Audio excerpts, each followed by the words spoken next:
Hello, I'm Ernie Zore, and I'm here with my friend Larry Housel. Say hello, Larry. Hello, everybody. And we're continuing our walk through the 2026 version of the Ohio Spousal Support Calculator from Puritas Springs Software. This program helps family law practitioners analyze spousal support in Ohio cases by evaluating the financial positions of both parties and testing a range of possible support orders to determine what's fair and defensible. That's correct. And today we're going to look specifically at the effect of the One Big Beautiful Bill Act on our support calculations. The OBBBA changed how a lot of income gets taxed starting in 2025. Things like tips, overtime, Social Security, and a couple others. So before we get into the details of that, Ernie, do you want to talk about why that matters? Right. Because net income figures into the calculation of spousal support, and the OBBBA deductions affect net income. For example, if a server's tip income is now federally deductible up to the cap, that's real money that wasn't there before. Same with overtime. $12,500 for individuals and $25,000 jointly are the limitations at which overtime deduction is no longer available to you. But if lower than that, then it's definitely going to be part of the calculation. Right, and there's also a cap on the tip income, which we didn't mention that part, but I think we're going to get to it. There's also a Social Security deduction for seniors, and if you ignore these, you're calculating support off a number that isn't real anymore. That's right. Ignore at your own peril. But the good news is our spousal support program handles all of them. Yes, we added some special input fields for some of these major OBBBA deductions, and I'll go through each of them right now. All right, let's have a look. Okay, first is tips, and you would find that on the wages page. I'll go to the plaintiff, petitioner, part A, part there, and you see right here is tips. So it's taken over that MISC line and basically made it permanently addressing tips.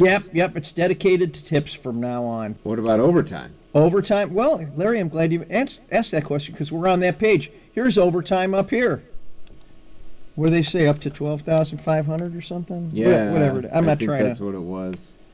Okay. At least that's what I think that's So right. did you see when I put in the overtime? It automatically did that. Automatically Wow. included the Social Security and Medicare off of that. Very nice. All right. So But what about the enhanced senior deduction? This is triggered by age, and there is no age limit on spousal support. I don't know why you're asking me about this advanced age one. It's okay. Well, we're all headed that way. Headed that way, hopefully. Yeah, this is it. And now that's handled almost automatically, and that would be from pensions, annuities, and Social Security benefits, because I think you referred to it as a Social Security deduction. Yeah. But it is. I think it's for All income. yes. Right. So I misspoke.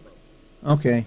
So if you're making less than $75,000, And you know what? I was headed in the wrong direction too by showing lines 5A and 6A there because it's based on your income. period. Right, irrespective of what the retirement portion of the income is. Yeah, that's correct. And there's a gradual phase out then over those income levels of 75 and 150K. Right. The taking of the deduction is triggered by the taxpayer's age, which would come from, if I can quick flash over to the general information worksheet, date of birth right here, petitioner 1 and 2. So if you put in the appropriate age there, it automatically will trigger those deductions within the software. Correct. That's good to know, and a useful feature for sure.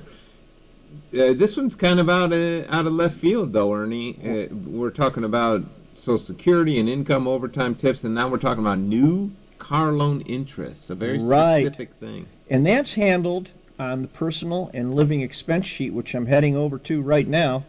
And this is where I think we had I don't know what was on this line, to be honest with you, but now it's the dedicated place for new car loan interest. And notice that it's not car loan interest, it's new car loan interest. But this is where you would put that. So as long as you're not leasing and you're buying new cars, you're in luck. Get a nice little deduction there. So a couple of things to flag for people on this. The main one is, which you were quick to inform me of, is there's no such thing as a deduction without a cap. Right. So there are caps on these deductions and phase outs depending on the amounts. But the good news is that the program respects those. So if a client tells you that they made $40,000 in tips and that's what you put in, it's going to cap it at 25 automatically. And I don't know that I might have been overbroad in saying that there's no such thing as a deduction that doesn't have a cap. There might be some out there, but well, we'll wait for the comments. but Maybe at least somebody will let us know. Right, but with OBBBA, did I put enough B's in there? Oh, you know what I mean. With that cubed. bill, with the beautiful bill. Now, after I'm confused about the number of B's in there, I forgot what I was going to say. Oh, you were talking about the limits and the caps, and they're specific to the. Not only are they specific to the OBBBA, but is that right? B cubed. B cubed, yeah, that's it. Not only are specific to that, but they're also temporary, right? They sunset after a couple years, I believe. Most of them. We'll worry about that when we release the new versions of the spousal support program. Okay.